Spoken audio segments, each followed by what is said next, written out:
नमस्कार फ्रेंड्स, स्वागत आहे तुमचं मनुके रसोईमध्ये। कसे आहेत तुम्ही सर्व? आशा करते सर्व स्वस्त आणि मस्त असणार। तर बघू शकता किती छान ऊन आलेली आहे। जून महिन्यापासून सारखा लगातार पाऊस सुरू आहे, त्याच्यामुळे आपले सर्व कामं अडकडले असतात घरातले।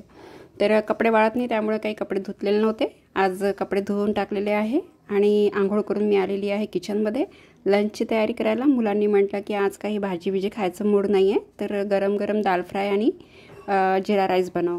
तर मी तेच तयारी करत आहे। तर बघू शकता मी इथे 5 प्रकारच्या डाळी घेतलेल्या आहेत। तुवर डाळ, चना डाळ, मूग डाळ आणि थोडीशी उडद डाळ। उडद डाळ चिकट असते तर आपल्याला कमी घ्यायची आहे, तुम्ही तुमच्यानुसार प्रमाण घेऊ शकता। तर मी इथे अर्धा वाटी प्रमाण घेतले आहे सर्व डाळीचे।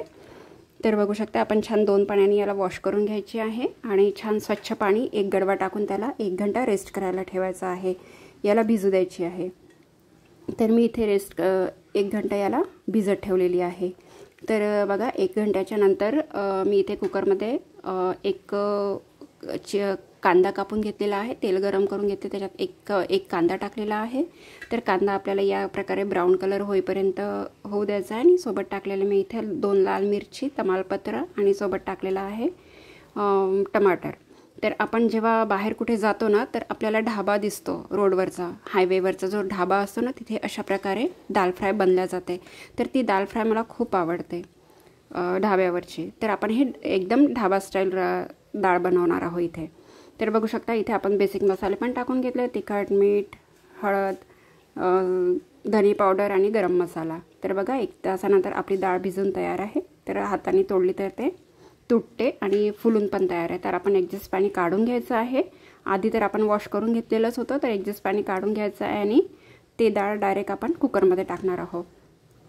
तर बघू शकता तुम्हाला समजलं असेलच, तेलामध्ये आपण कांदा, टमाटर, लाल मिरची, तमालपत्र टाकून घेतले आणि बेसिक पूर्ण मसाले टाकून घेतलेले आहे। वेगळे कुठलेही मसाले नाही आहे, जे रुटीनचे मसाले आहेत तेच टाकलेले आहे। आणि 1 गडवा मी इथे पाणी टाकत आहे। तर आपली डाळ जास्त नाही आहे म्हणून मी फक्त 1 गडवा टाकलेला आहे। 1 गडवा पाणी टाकलेलं आहे आणि याला झाकण बंद करून 2 शिट्या येऊ द्यायच्या आहे। 2 शिट्टीमध्ये आपली डाळ येऊन जाते, म्हणजे शिजून जाते, कारण की आपण ऑलरेडी त्याला 1 तास भिजत ठेवलेला आहे।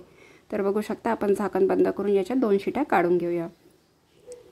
माझ्या व्हिडिओला सबस्क्राइब केलं नसेल तर प्लीज सबस्क्राइब करून घ्या, जेणेकरून अशाच नवीन रेसिपीसोबत आपण मनुके रसोईमध्ये जोडून राहाल। आणि बेल आयकॉन पण दाबायला विसरू नका, म्हणजेच नवीन रेसिपी आली तर तुमच्या मोबाईलवर नोटिफिकेशन येऊन जाईल।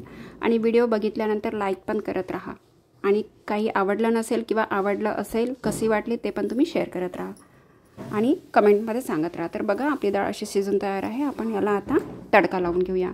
माझं वेळेवर तडका पॅन दिसलं नाही, तर मी इथे एक छोटी कढई ठेवून घेतली। कढईमध्ये तेल टाकलेलं आहे, तिथे जिरं, मोहरी, लसूणसुद्धा टाकून घेतलेलं आहे। त्याला थोडं तडकू द्यायचं आहे आणि नंतर इथे टाकायच्या लाल मिरच्या। आपण ऑलरेडी तिथे मिरच्या टाकलेल्या होत्या म्हणून मी इथे 3 मिरच्या टाकून घेतलेल्या आहे आणि सोबत टाकलेला आहे कढीपत्ता आणि इथे टाकायला आहे मी हिंग।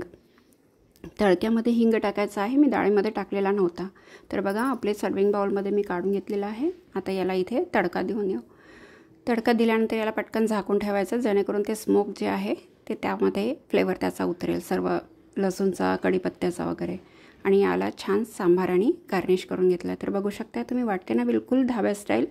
टेस्टही अमेझिंग झालेली आहे याची, मुलांना तर हे खूप आवडतं आहे। तर आपण आता इथे याची डिश लावून घेऊया।